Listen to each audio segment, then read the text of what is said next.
Hello chess lovers, Suran here, and in this video I want to share with you a very dramatic game played between Viktor Korchoi and Anatoly Karpov. The game was played in 1974 in Moscow at candidates final.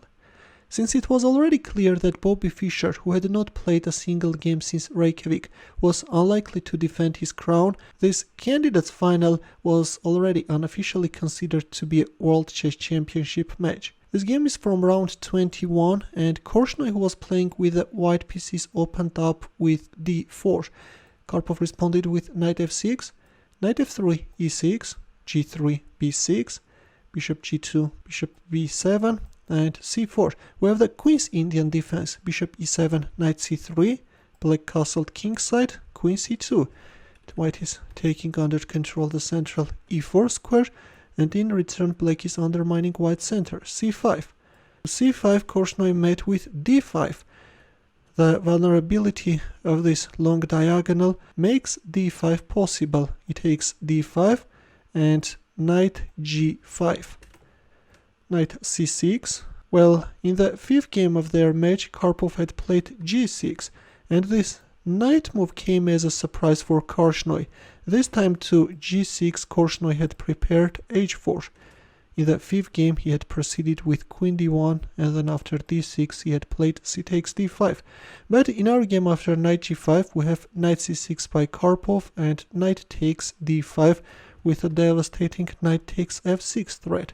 That's why black blocked the b1 h7 diagonal by playing g6 and queen d2. At any moment white queen can exploit the weaknesses of the dark squares, something which we're going to see in this game. Knight takes d5 by Karpov. He is removing the knight from central square, but after the exchange, this time the light squared bishop is replacing the knight, and now it's the bishop which radiates strength in all directions and proves to be a far more deadly enemy than the knight. Rook b8, which turns out to be a total blunder and is losing on the spot. At this point it was better either to play knight a5 or bishop takes g5, but in our game we have rook b8, and the problem with this move is that this steps into a destructive knight takes h7 sacrifice. After the match, Karpov stated in the press that his loss in this game was the fault of his seconds. They had missed this blow in their prepared analysis. I have to tell you that Mikhail was also in Karpov's team, and I just can't understand how could they miss this simple move. Well, to be honest, but it's also surprising that Karpov also missed this move over the board. White's idea is simple. If king takes h7, then white can quickly announce a checkmate. And then comes queen takes g6 check. And yeah, checkmate is just a matter of moves. Now if f5, then this time you're weakening the a to g8 diagonal. White can play queen g6 check, freeing the h6 square for the bishop. And then the light squared bishop is coming, and the game is over. Well, you can prolong your resistance by playing rook f7, but if king g7, then queen h6 checkmate will follow. That's why in our game after knight takes h7, Karpov played rook e8. Well, already Karpov could resign, but believe me, losing in just 13 moves at candidates final is just a tragedy. That's why he kept on making desperate moves.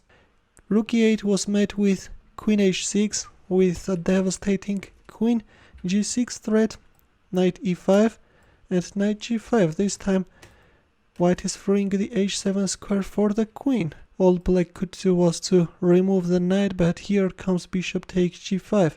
And now if you play a move like queen c7, then bishop f6 can follow.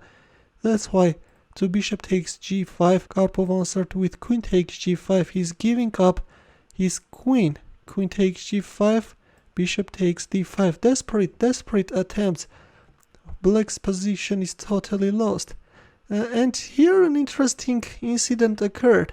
At this point, Korchnoi went up to the arbiter and asked whether it was legal for him to castle when his rook on h1 was under attack. He was assured that it was, and after coming back he castled kingside. Of course, I guess you have already noticed that c takes d5 is not good because of this knight f3 check. And now it's black who is winning, that's white. To bishop takes d5, we have castling kingside. In his book Chess is My Life, Korchnoi writes, out of the 2,500 games that I had played, there had never been an instance where it had been necessary for me to castle when my rook was attacked, and I was not sure that I understood correctly the rules of the game. Well, this is something to which once Beliavsky also faced, and he also asked the arbiter whether it's legal to castle when the rook is under attack. Korchnoi's memory actually let him down. It turns out that once back in 1960 he had stumbled upon a similar position where Smyslov castled while his rook was attacked by Korchnoi. Luckily Korchnoi didn't forget about this last incident, and when facing Timon in 1977 he castled while his rook was under attack and then won without great difficulty. Anyways, let's proceed with the game. So to white's castling kingside, black answered with bishop takes c4, and after f4 resignation followed. By the way, at this point again white has to be very careful. If you play a move like rook e1, then bishop takes e2 can follow, again relying on the vulnerability of f3 square. That's why to bishop takes c4, Korchnoi simply answered with f4 and forced a resignation. Now if knight c6, then f5 is coming. White's attack is simply irresistible, you know. There is no way to stop white's aggression.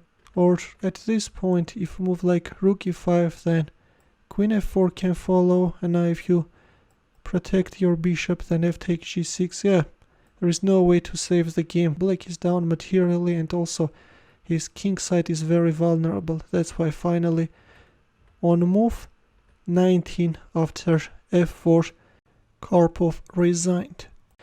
Well, this is it, dear chess lovers. I hope that you enjoyed this game, and in the end let's also solve a chess puzzle. Please take a look at this position and try to find the winning move for white. The task is very easy, and I will wait for your answer in the comment section. Thanks for watching. Here are more suggestions for you. Feel free to check them out as well. I will see you in my next video. Take care.